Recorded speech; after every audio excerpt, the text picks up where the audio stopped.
Story time, it's my favorite time, spending time reading with you. Welcome to another story time with Gam Gam. Let's see what we have for today. Welcome back to Story Time with Gam Gam, and we have a fun winter story today, Snow Day. And this story was written by Moira Fain, and it is a troll book. And it looks like it's all about winter fun for all my children. Sister Agatha Ann was the toughest teacher in the whole school. She could hear every word whispered and always knew who was chewing gum. Sister could even tell who hadn't done their homework. Uh-oh. Would that be you? Maggie Murphy was the most clever student in Sister Agatha Ann's class. She kept her gum under her tongue and only chewed when Sister wasn't looking. Which one do you think she is? Can you spot her in the classroom? Sister Agatha Ann caught Maggie whispering because Maggie sent notes instead. Uh-oh, I bet you that's her there drawing pictures. And with each secret note, she would draw a picture. Maggie could draw horses and trees. She could even draw people. One day, when the rest of the class was busy writing poems, Maggie began to draw and forgot to watch for Sister Agatha Ann. "Young lady, you have made a terrible mistake," announced Sister Agatha Ann.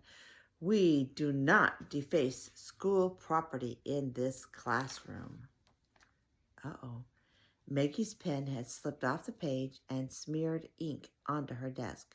"Go get a bucket of soapy water and clean this mess." The rest of the class began to laugh, and Maggie could feel her cheeks turn red. "You will have to write your poem for homework and recite it for the class tomorrow," said Sister in a voice that made the room fall silent.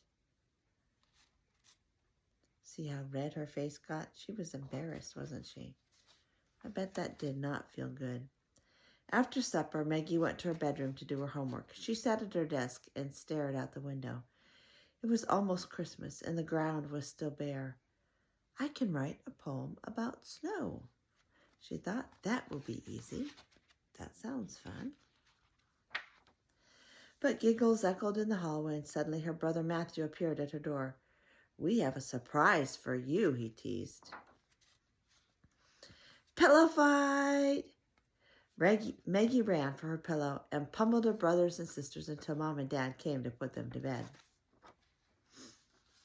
That night, Maggie tossed and turned, worrying about her unfinished homework.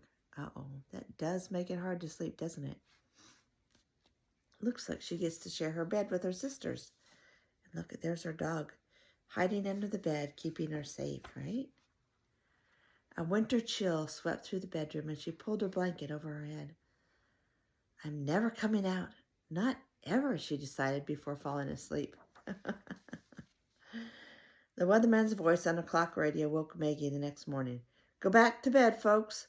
Last night's snowstorm was a humdinger. Our list of school closings begins with St. Bridget's. Snow Day! Do you ever get one of those? I know when I was a kid, that was always a good day. You get to stay home and play in the snow, shovel snow, throw snowballs, and make snowmen." Maggie threw off her blanket and ran to the window. Her neighborhood was covered in deep blue softness, as if every cloud in the sky had fallen to the ground. You can only see that little sidewalk where the man has shoveled the snow. Everything else is covered. So pretty. Everyone raced through breakfast while Mom pulled snowsuits from a box in the closet. Christopher wore a heavy sweater because his old snowsuit fit Maggie now. Her snowsuit fit Lisa. Lisa's snowsuit fit Regina, and Regina's fit Matt. Last year's outfit still fit Jonathan just fine. See, they're tunneling their way through the snow as they come out of the house. A truck the color of a Christmas tree pushed a mountain of snow all the way to the end of the driveway. They had just started to Hey, Maggie, he called. We're all going sledding on School Hill. How about it? I'm not going to school today, Maggie yelled back. I didn't do my homework. It's a snow day, Freddie laughed. No school means no teachers. Come on. School Hill had changed to a mountain of sparkling powder that promised the best sled ride ever. I guess I'll go first, Freddie gulped. He picked up his sled and walked to the edge. Ooh, scary maybe, huh? Stop where you are, boomed a familiar voice. It was Sister Agatha Ann. Sister Catherine and Sister Anastasia were just saying how much fun it would be to have a sled race. Maggie pulled down the rim of her hat, hoping that Sister Agatha Ann wouldn't recognize her.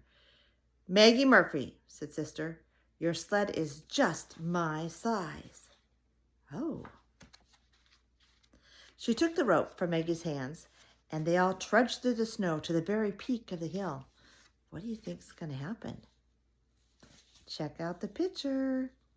After they settled onto the sled, Sister called out, on your mark, get set, go! Icy snow stung Maggie's cheeks as she and Sister careened down the hill. Look out for the bump, called Sister Agatha Ann as they flew into the air and slammed back down onto the snow.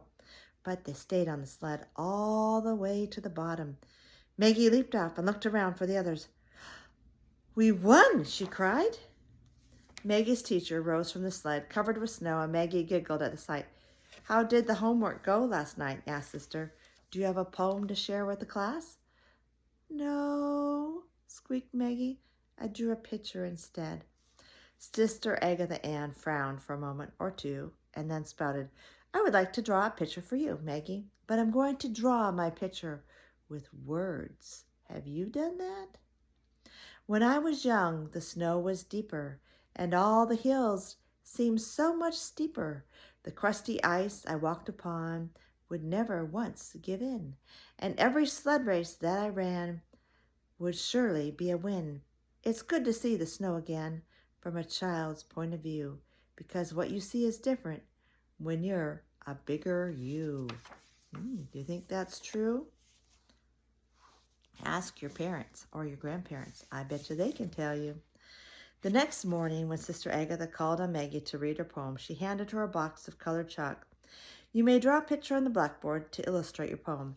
As Maggie pulled her piece of chalk across the board, she sang out, Snow is like the blanket that lies upon my bed.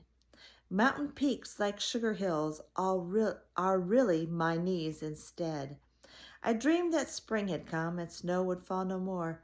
Wake up, you sleepyhead. Your blanket's on the floor. That's a cute story. Sister Agatha Ann left Maggie's drawing on the blackboard for the rest of the day. Homework 16, 1961. Have fun in the snow. That's a pretty good picture, isn't it? It looks like her bed is either on the clouds or in a pile of snow. I like that story. I hope that you enjoyed it too. You have a great day, whether you are playing in the snow or getting through your schoolwork. I hope that you have an awesome day. Good night. I love you.